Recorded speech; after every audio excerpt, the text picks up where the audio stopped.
Daniel, can I say with you, the West Australian government trying to send back this cruise ship from Germany. Now, the ship's crew is refusing to leave because it's naturally scared of people on board getting sick on the very long route home and ports shutting their doors to them.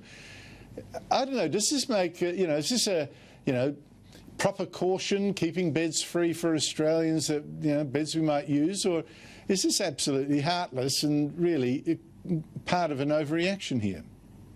Yeah, I think overreaction, Andrew. I don't think there's a need for the ship to be sent back at this point. As far as I can tell, the ship operators have done the right thing. 800 have been evacuated and sent back to Germany. The dozen that remain on the ship are there because they're in a critical health condition. They can't be evacuated. I don't think it would be the right thing to send that ship back at this point in time. If we are going to be talking about cruise ships, Andrew, it should be the Ruby Princess cruise ship, for which there's still answers. There's still questions and answers to those questions. We now know that about 10% of all coronavirus cases in Australia stem from that decision by the New South Wales Health Minister to allow 2,700 passengers to disembark from that ship without any health checks. Now, that is the real problem. I don't think that this cruise ship off WA needs to be sent back at this point. Well, with the Ruby Princess, I should point out, in fairness, a lot of people who got that virus on the ship were in fact Australians, and we would have had to treat them in one way. The real mistake was letting them walk around the street, catch flights before they realised they were sick. Rita, the ship off West Australia, let them stay or send them away? Well, this is not going to be a popular opinion. I think the overwhelming majority of the country would be saying, not our problem, but I think we do have a responsibility to treat people who are critically ill, who are on our border and who could die. And I'm not suggesting allowing them into the community. That would be madness. But if these are people who are seriously ill, who are going to be confined to a hospital bed, then as long as we've got the beds, I think it's immoral to let them die on a ship when we could treat them. And I know that's not going to be popular because people are just fed up with particularly the cruise ships coming in.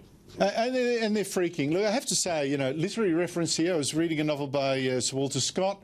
So it was written like, 200 years ago, set in Shetland, and he was deploring the habit there of people refusing to rescue people who are shipwrecked, because they said, oh, the problem will come on us. So I thought, how barbaric, we're doing a version of the same. Daniel, are our leaders going right overboard with some of their rules? I mean, power corrupts, as they say in New South Wales. Police are now using drones to chase people in national parks who are wandering basically by themselves. They're banning people from beaches and park benches and fining them. And the Victorian government yesterday and again today said couples were banned from visiting each other if they live apart. Now, that ban, thankfully, was lifted at 5 p.m. after an outcry. But what does this demonstrate to you? Well, I'm getting very concerned, Andrew, about where this is going, and I'm concerned about what's our country going to look like at the end of this crisis. We know there's significant economic and cultural implications associated with mass unemployment and joblessness, and now what we're seeing is a fairly significant erosion of our ancient rights and liberties that took hundreds and hundreds of years to build up, to the point now where people can't even read a book on a park bench. So I'm very concerned what this looks like. I would say that the Prime Minister and others in his government, such as the Health Minister, have been pretty good. They've been circumspect. They've been willing to change and adapt with the circumstances. But what's needed now is to give us a path to victory as a country. How do we defeat the virus? When is this all over? And what does our country look like at the end of this? And I'm reminded, Andrew, of reports today that it was 3 university academics that came up with the term hibernation to describe what the economy and society is going to go through over the next 6 months. And the reason I bring this up is it shows, I think, a very concerning attitude of the experts and the elites and the political class. You can't hibernate someone's job. You can't hibernate their life. You can't hibernate social interactions or communities or institutions. These are living, breathing organisms in the real world. And I'm concerned that the expert class that's making these decisions is not connected with the people on the ground. And so we get this issue where a lot of the measures that are in place do not have due regard to how humans are actually responding to this. So it's up to the government now to chart the way forward and to chart the way to victory. I think that's right, because I don't understand, Rita. I think the government needs to give us an exit strategy. It can't just say 6 months. This is untenable for 6 months.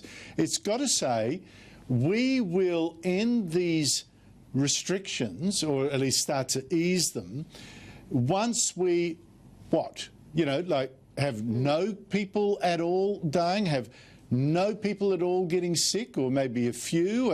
What is it exactly? That's what it should be telling us. There seems to be no light at the end of the tunnel. Other countries, like Germany, for example, the scientists there are talking about testing, doing mass testing. So people who have had the virus and who have got over it, because as we know, a lot of people can be asymptomatic or have very mild symptoms, they can re-enter society and start living as normal, to try to bring some normalcy and some economic activity, because it's not just lives or money or lives and the economy. Those two things are intrinsically linked, and lives are on the line in both cases. I think the government does need to provide some sort of a idea for individuals, for households, for businesses, that this is our medium-term, long-term plan. This is how we're going to get out of this hole.